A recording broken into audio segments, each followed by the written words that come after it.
Ako din si Sunny Paulo Almini from BC Santa Cruz, Laguma Chapel, from at St. James the Apostle Parish. So, ang akong spiritual life before is something like di pa jud siya fully developed kay nakaingon ko nga ang akong binuhatan ladyo ra jud sa kuan Kristohanong kuan uh, binuhatan during the life spirit seminar. So nakaingon ko nga naay changes kay sa akong nakuanan napaduol na ko sa Ginoo pero kuwang pa moto nga during life spirit seminar nakaingon ko nga ni-grow gud siya kay or nadugangan akong knowledge about sa kuan spiritual life sa kuan una dyan ako ato is about sa kuan kanay sa prayer.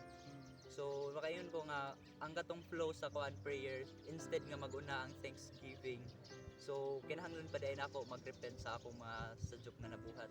Kay maglisod man ko communicate ni God kung naa pa ang sala nako. So mo na kinahanglan nga manghinulsol ko daan sa mga sa nga nabuhat nako. Then before ko mangayo og kuan blessings or unsay akong interest nga pangayoon ni God. So then aside ana sa different gift.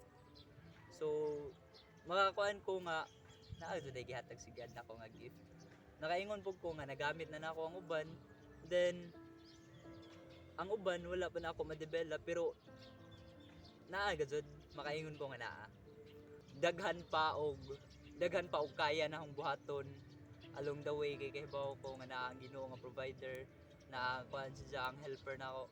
So makaingon ko nga why imposible kung naa ang Ginoo nimo. So ang natabang dun sa kuan ako ang Catholic life in the spirit seminar. So sa akong ginabuhi is daghan nga jung kuan changes especially sa kanang uh, sa akong community nga kuan nabilong o asa ko nabilong kay sa una murag ako respeto hilig ko magkuan hilig ko mamilusupo sa kanang mga elders nako. Then ug mga maguwang nako usahay di na ako respetohon tawagon na lang nako silang pangan. Then usahay murag kuan something walay tagad.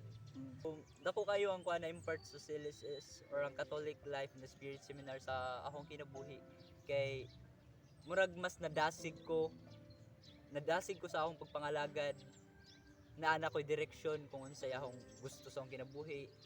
Ang akong kuan is na ko'y goal sa akong kinabuhi. So ang kuan jud na ako ato is ang sa during baptism. Every time nga magpray ko gusto jud na ako nga dili kay magampo lang ko para madunggan sa Ginoo. Mo nang gusto na ako magampo ko kay aron makadungog ko sa Ginoo. So grabe kaayo ang kuan ang gahom sa Ginoo.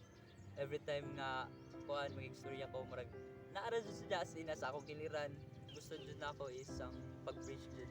So syempre gusto na ako nga magsunod pud sa kagustuhan sa Ginoo ang pagsangyaw sa maayong balita.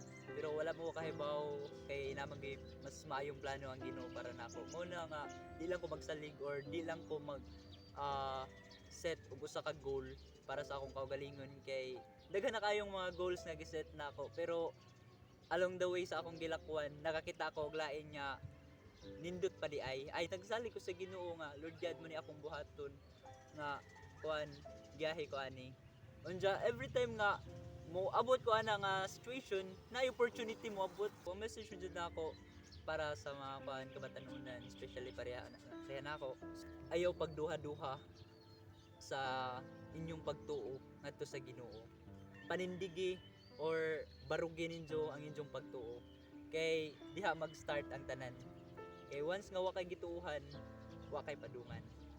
So have faith.